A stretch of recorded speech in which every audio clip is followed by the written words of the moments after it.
So I figured I'd start this off by saying, take notes, CW writers. Watch it and take lots of notes.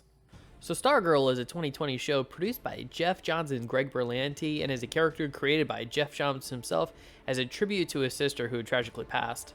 The character Courtney Whitmore first appeared in Stars and Stripe issue number 0 and made her debut as Stargirl in JSA All-Stars issue number 4 in 2003. And with the rise of comic book movies and shows, Stargirl now has her own show, which is being produced for the DC Universe app, but is also being shown on the CW. And the show starts off with Pat Dugan, played by Luke Wilson, entering the JSA mansion as he sees the JSA locked into battle against the Injustice Society. And sadly, all the JSA members are dying.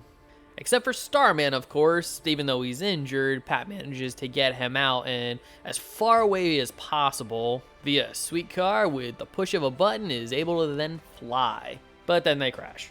And with his dying words, Starman, played by Joel McHale, gives the cosmic staff to Pat, saying, "You need to find the next one who's worthy to hold the staff."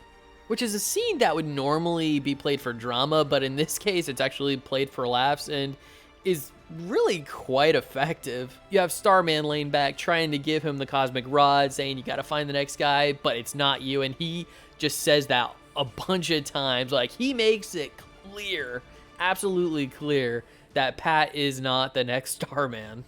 And so 10 years then pass. Pat gets married to Barbara Whitmore, the mother of Courtney Whitmore, who is going to be our title character. And Courtney's not exactly a happy camper, as because of this marriage and her mom taking a new job in this town, her entire life is picked up and moved over to what I swear looks like the town from Smallville. I actually tried to look it up. I couldn't find anything to substantiate that, but if you know for sure, definitely leave that in the comment section below. And so Courtney has to adjust to this whole new life of new town, new school, and since Pat has a son of his own, a new brother. And sometime later in the episode, Courtney goes down in the basement, actually comes across all of the pictures and stuff that Pat had kept locked up in some of the boxes, including the cosmic staff, all of it leading to the reveal of his role as Stripey in the Justice Society of America, i.e. the sidekick to Starman.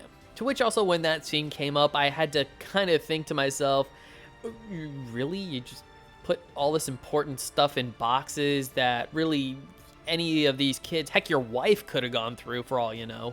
Because that's one of the things about this relationship. His wife has no idea who he was, which with that setup, I really hope they do something with that in future episodes. So the staff then comes to life, goes to Courtney, it takes her out. She actually ends up at a drive-in movie theater to see these high school bullies, where she takes them out, but then the staff, which is shown to have a personality of its own and be rather sentient to a degree, blows up a car, and nobody died. However, one of the bullies is actually the son of Brainwave, who was a member of the Injustice Society, and one of the ones we saw at the beginning of the episode helping kill all of the Justice Society.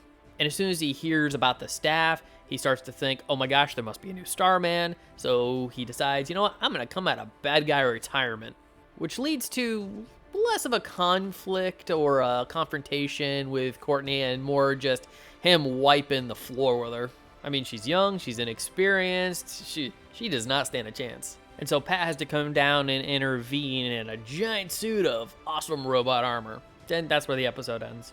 And I'll say, everyone does a pretty good job here.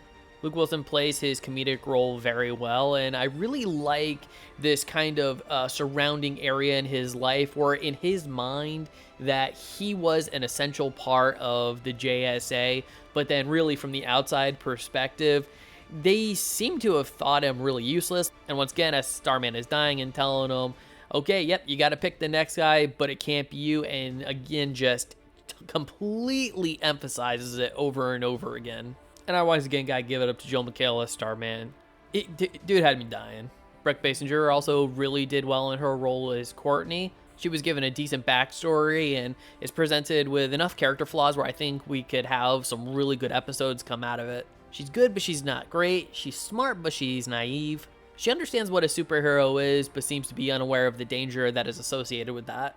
Also, there's a very interesting subplot concerning the identity of her father, because she was expecting her father to show up on Christmas, which was the same night that all the JSA were wiped out, and so she takes out a locket when she sees a picture of Starman, and inside the locket, it's a picture of her father, which is a little skewed, but you can see that there are some similarities. So then she starts to think that, okay, maybe Starman was my father, but then when she questions Pat about it, he says that that's not possible because your father and Starman had two different names. And again, why would you hide these pictures and the staff more or less out in plain sight where any one of the kids, even your wife, could get into it?